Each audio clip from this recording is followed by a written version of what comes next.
failed so hard, I sold my couch to make rent.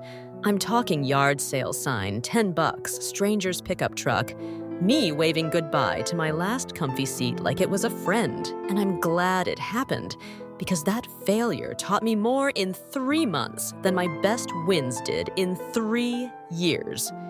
If you're hanging on by a thread right now, don't click away. I'm about to show you how the thing breaking your heart can rebuild your life faster and stronger if you work it right. I am Emily, and here's the lesson up front. Failure isn't a verdict. It's a teacher with a terrible bedside manner, but elite results. If you're 25 to 40 in the US, you're not imagining it. Career stress is brutal right now, and personal growth can feel like a second full-time job. I see you. I lived it. 2 summers ago, I left a safe project manager role at a mid-sized tech company in Austin to build a wellness app for exhausted professionals. I had the pitch deck, the hoodie, the calendar filled with investor coffees. I took the leap. No parachute, just vibes and savings. Week 1 felt like a montage. Week 8 felt like a horror movie. The beta broke. The designer quit. My best investor meeting ended with, "You seem nice, but this won't scale." I knew the app needed a pivot, but I didn't know where to start without blowing the last of my cash. So I did what a lot of us do. I doubled down on the wrong things and ignored the right ones. I spent on ads before product. I wore the stress like armor. I stopped sleeping. My boyfriend at the time asked, "Are we okay?" And I replied, "Can this wait?" Spoiler, it couldn't. He left. My savings left. Then the couch left. The lowest night smelled like burnt coffee and rain on hot pavement. I was door dashing between showers to keep the lights on. I pulled up to a condo with a Chipotle bag and saw my reflection in the glass. Hair frizzed, eyes red, hoodie soaked, hope thin. Inside, the guy said, "Keep the change," and it was $2. I got back to my car and finally cracked. Not the soft, cinematic kind. The ugly, shoulder-shaking sobs that fog the windshield. The kind where the question lands, what if I'm not cut out for this? What if the success stories were never for people like me? And then this tiny, ridiculous moment happened. A notification buzzed, an app review from a user named Kari, nurse. It read, "The breathing tool helped me sleep before my shift. I wish it didn't freeze." I stared. For weeks, I'd been trying to scale to thousands. One person just told me exactly what they needed. The app didn't need to be bigger. It needed to be reliable for one real human with a real life. That was the snap. Not fireworks, just a clean click in my brain. I was treating failure like a verdict when it was data I refused to read. The next morning, I created a ritual I call the failure audit. I poured cheap diner coffee, opened a blank doc, and wrote 3 columns. Hypothesis, what actually happened, what it's teaching me. Hypothesis, people want a dozen features. Reality, nurses just want the breathing tool to not crash. Lesson, build one feature that never fails. Hypothesis, I need more investors. Reality, I need fewer bugs.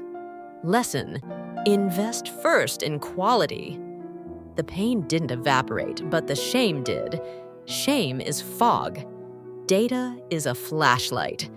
I gave myself 24 hours to grieve each hit, really feel it, then switch to analysis.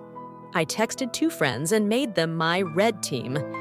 Your job is to poke holes in my ideas before the world does. We set rules.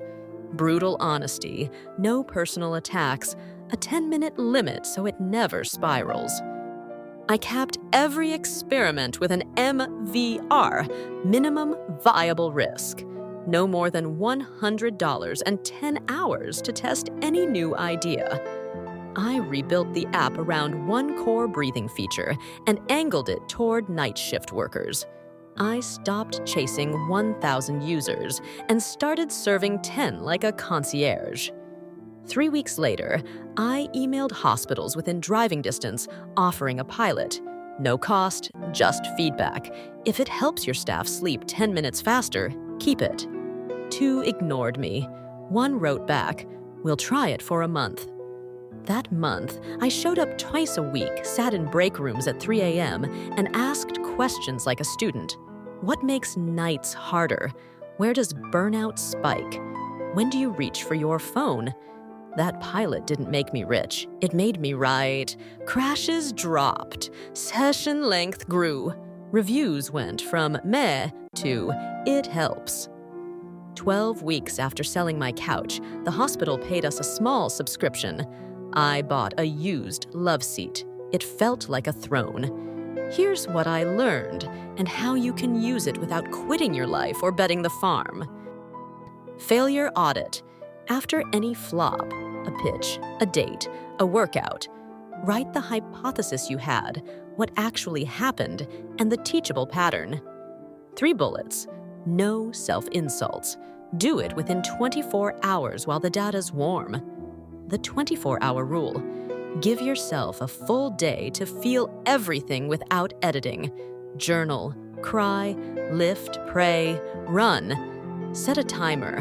When it dings, you switch to problem solver mode. Emotion first, then execution. Red team. Your ideas. Pick 2 honest friends or colleagues. Ask them to find the weak spots in your plan before you ship. Reward them with coffee and your best listening. Their job isn't to be right. It's to make your idea stronger. Minimum viable risk. Before you go all in, go small in. Limit any test to $100 and 10 hours. If it shows signal, scale. If it doesn't, you just bought tuition instead of going into debt. Build a failure vault. Save screenshots, emails, and notes of what didn't work and why. Review it monthly. You'll spot patterns faster and stop repeating avoidable mistakes. I stack this with a tiny habit from Atomic Habits. 1 minute a day is enough to keep the system alive. Link in description. People ask, "Emily, did you ever get that hockey stick growth?" Not like a movie. Better, it was staircase growth. The pilot led to 2 more departments. The app grew 1 feature at a time. I fixed bugs before bells and whistles. I slept again. I apologized to my ex, not to win him back, but to own my part. We're friends now. And when layoffs hit my old company months later, I sent my former team leads a note. If you're scared, I get it. Failure can be a teacher if you let it sit in the front row. If you only remember a few lines from this motivational story, let them be these. Failure isn't the end of the road. It's the sign you need a better map. Shame hides data. Small, honest tests beat big, vague dreams. These aren't just slogans. They're a life lesson you can use today in American real life with rent due and Slack pinging. Quick recap so you can screenshot. Audit the flop. Hypothesis, reality, lesson. Feel for 24 hours, then analyze. Red team your plan. Test with minimum viable risk. Keep a failure vault. Review monthly. The universal tie-in? Whether you're a nurse on nights, a developer at a startup, a teacher grading after bedtime, or a parent squeezing dreams into nap time, failure can be your most affordable mentor. You don't have to love it. Just learn from it. If you want a micro-start, try this tonight. Set a 5-minute timer, write your most recent miss, pull 1 lesson, and schedule a 10-hour, $100 experiment around it. That's how you level up without burning out. If this hit you, tap like. so the algorithm sends more people a lifeline. Subscribe for weekly deep dives like this motivational story, and drop a comment with the failure that taught you your biggest life lesson. I read everyone. And if you want to stack habits that make this easier, I put the Atomic Habits link in the description. Your comeback isn't later, it's now.